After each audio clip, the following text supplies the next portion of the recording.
Okay, so I'm happy to learn that I am the first third, which means that I am here sharing a little bit of my life with you all for the third time. And why this is more significant for me personally in my journey is because on February 27th this year, it'll be 2 years since I was diagnosed with breast cancer. And at first, I really thought I would die because it's really scary and it's really kind of a weird journey to be on, and all of a sudden you're faced with your mortality. But what I want to say, and I get really nervous about it, is that when people ask me about my health and they're like, how are you doing? Because I have all these beautiful souls in my life that check up on me, I now say with confidence, I say, I'm alive. And this is such a little simple thing. It's, I'm alive. It's just 2 words. And when you think about it, that you and I and your friend and your sister and your dog got to wake up today. And you got put, on the wake-up list. That's really profound. Because a lot of times we don't even think about it. Like, oh, tomorrow's going to come. I've got all these things to do tomorrow. And, well, some people don't make it till tomorrow. And they didn't know that their numbers of their breaths in their body were sort of accounted for, and it might be the last breath that they take. So I'm happy to be alive, and I'm happy to be here. I'm happy that my angels and my creator and universe put me on the wake-up list, which makes me feel like my mission isn't over. And this is a great segue, because I was thinking about a lover who recently broke up with me. I have several right now. I was dating for the first time in a decade, as I was very committed to long-term relationships, but I started to date. And my recent lover said that I am very undisciplined, and that he has a sense that he cannot be with someone who is undisciplined and hasn't really a sense of purpose. And I thought, of all the fucking things I've ever heard in my life, of all the excuses, undisciplined, the amount of discipline and energy to keep yourself alive after being diagnosed with something like cancer, like the courage that you need every fucking day to get up and not be a victim, and get up and go about and feed your dog and get your kids to school and, go and take your classes and work your job and try to pursue your dreams. The amount of discipline to get up and persevere, even when it may not look good on paper, or the numbers or the odds are stacked against you. I really thought that was the biggest blessing in disguise this year. That rejection from this person was a sort of protection, but it really made me realize of how there are things in our lives that will try to, rain on our parade, or take you down, or make you feel less inferior.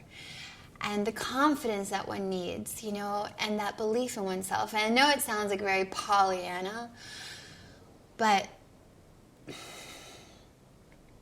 to walk in your authentic, path, and to say, okay, so right now I might be a little bit undisciplined, right now I might be a little bit confused, or right now I'm going through a heartbreak, or I'm mourning the loss of a parent or loved one, or my dog is sick and that's causing me anxiety.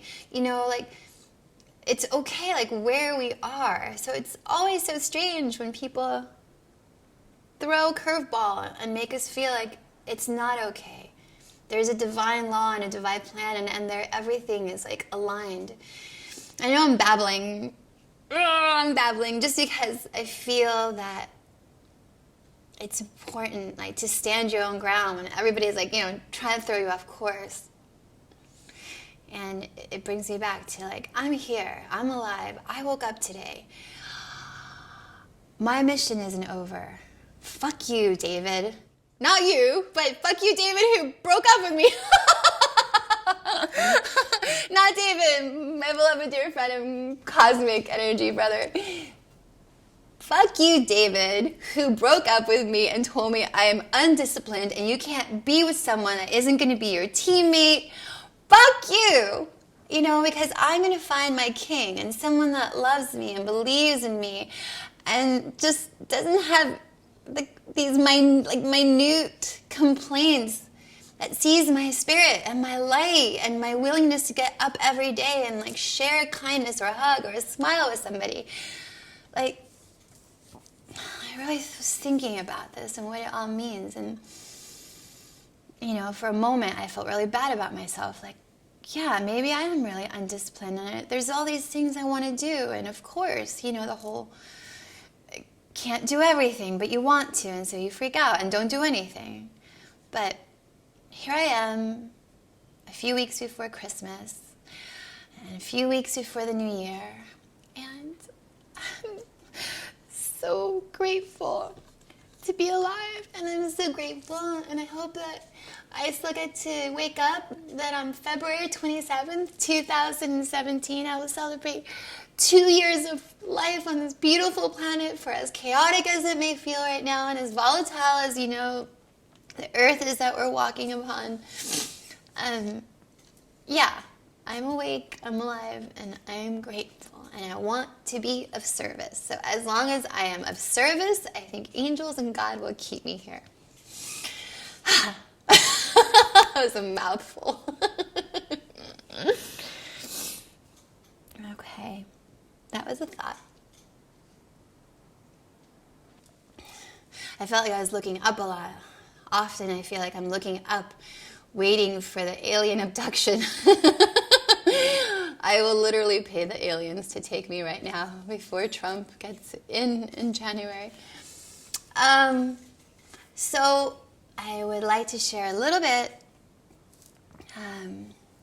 a funny story. I being a cancer patient, I feel warrior. You know, kind of I see myself as this cancer survivor, because there are these very real stories of someone gets diagnosed and in 4 weeks they're gone. I mean, it's really surreal, but that happens. And being in a cancer world and looking for alternative medicine and being in these sort of cancer research clinics and up and down and all around for almost the last 2 years, embarking on this journey of like, what is it that's going to heal me? What is that like magical thing that's going to happen?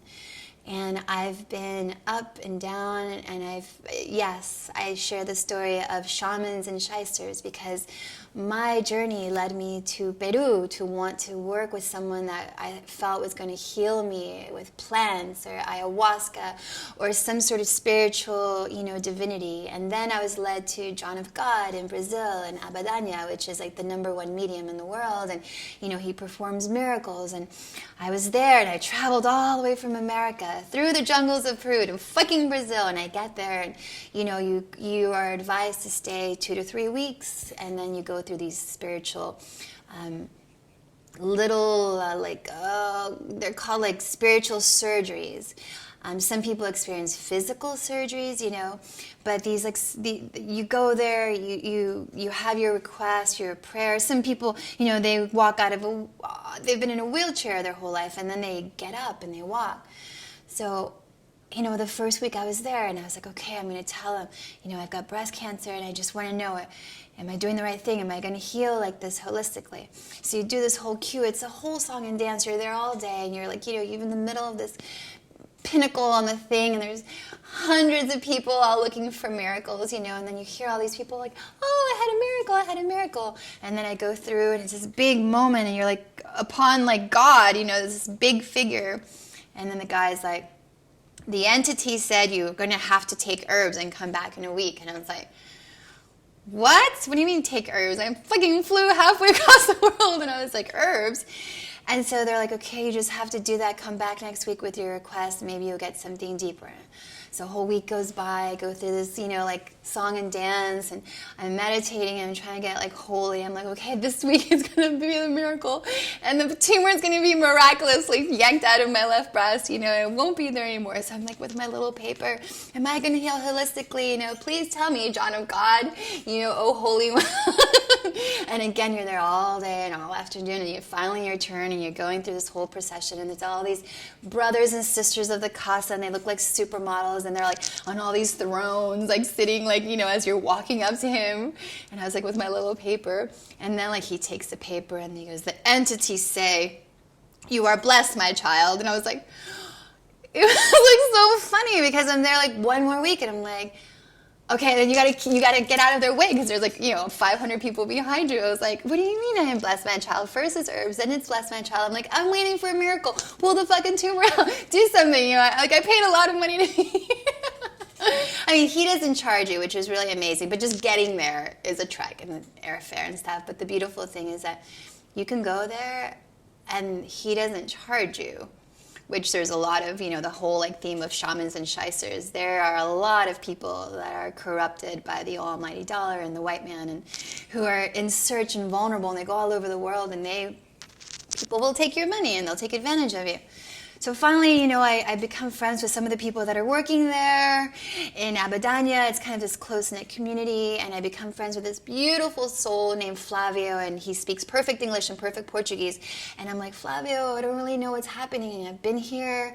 I came for a miracle. You know, I have the same question every week. He's like, well, what's your question? And he knew that I shared with him I had cancer. I was like, well, I just want to know if I'm on the right path, you know, choosing to heal holistically, just having the courage and the patience to not go through chemo and not go through radiation and to not poison and kill my body, because I feel that that will kill me before the cancer. And I said to him, so my little question is, I just want to know that I'm on the right path. And he's like, well, what happened the first week? I said that they told me to get herbs. What happened the second week? He's like, he told me I'm blessed. And he's like, so you're asking the same question. You're coming back every week. He's like, what's this week's question? I go, it's the same question. I want to know if I'm on the right path. And he's like, well, he's like, you know, kind of correct me if I'm wrong, but isn't this really more about like your lack of faith? Because you're asking the same question, slightly altering it every week, coming back here for a different answer. This is a place of miracles, so maybe it's your own journey, is about your own faith in the miracle. If you want to be the miracle, maybe you have to believe in that. And then I was like, yeah, but I gotta still ask my question. So, you know, it was my turn again. It's the last week. I'm going home in a few days, and I've been here all 3 weeks, you know, like eating really well on this diet, meditating mode, and just like hiding in my little room, going in the holy waterfalls. You know, it's like Eat, Pray, Love is like such a bullshit movie. This is like the real, like, eat, pray, and like beg. So I go with my little paper, and I, you know, pulled, you know, someone that I knew was going to speak perfect Portuguese, and I had them like read my note. It wasn't just passing it to John of God. I was like, but I want you to read it properly. And it's so ridiculous. It was my turn, and he goes, and then they give the note to John of God, and this is what she's asking. And then there was this moment when they said, the entities know why you're here. They get it, and they're going to help you. Now, like, go. There's like other people, and if you're, the humor in all of that is that it was really this journey in fear and confusion, and I wanted these answers, but that's not how miracles work, and that's not how healing works. And in a way, I wanted my healing to be this miraculous thing, and my cancer to go away on the spot. And then flash forward, you know, it's been a year. I was there a year ago, and so many beautiful things have happened, and so many beautiful people have entered my life. And the thing that I took away from that was that I was scared and in doubt. And if I really believe that I'm going to heal, I have to fucking walk that walk, not just talk it. And so the last year, not the first year of cancer, which was all about fright and fight or flight, but that second year really implemented like those, like, you know, like little pearls and those little roots of like the healing hath begun, you know, more empowerment and more like peace and more understanding that miracles are real, but my life is in God's hands, and maybe less fear about death. And maybe just an understanding that I'm going to be here for a certain amount of time, whether that's 40 years, 50 years, 60 years. So I recently went to another talk, and there was this doctor talking about the micro-dosing benefits of ayahuasca. And I had been in the jungles of Peru with the wrong shaman in the wrong camp, and ayahuasca, you know, like hell. it wasn't like healing ayahuasca. It was like hell. And this woman raises her hand and she says, well, I'm a breast cancer patient and I'm doing everything. I've done ayahuasca, I'm doing plants, I'm vegan, I don't drink, I don't smoke, I don't drink wine, no coffee, no sex probably, just very, like, she was a Nazi about everything. She needed to purify her body. And then the guy answered some of her questions and I went up to him afterwards and I said, I am the opposite of that woman. I am the worst cancer spokesmodel. I drink. I love my desserts. I love my strawberry shortcake. I love my coffee. I'm happy. I don't think like, oh, this piece of strawberry shortcake is going to kill me. I love sex. I love sensuality. I love to make people happy. I love to touch. I love intimacy and sensuality. I am like a love bug. I want to bite you. And the guy goes, with that attitude, you may live a very long time. And yeah, that was very special. So that was like a funny takeaway that our attitude or spirit can be as important, if not more, than all the things we think we have to do that are right or wrong. So, yeah, that's a thought.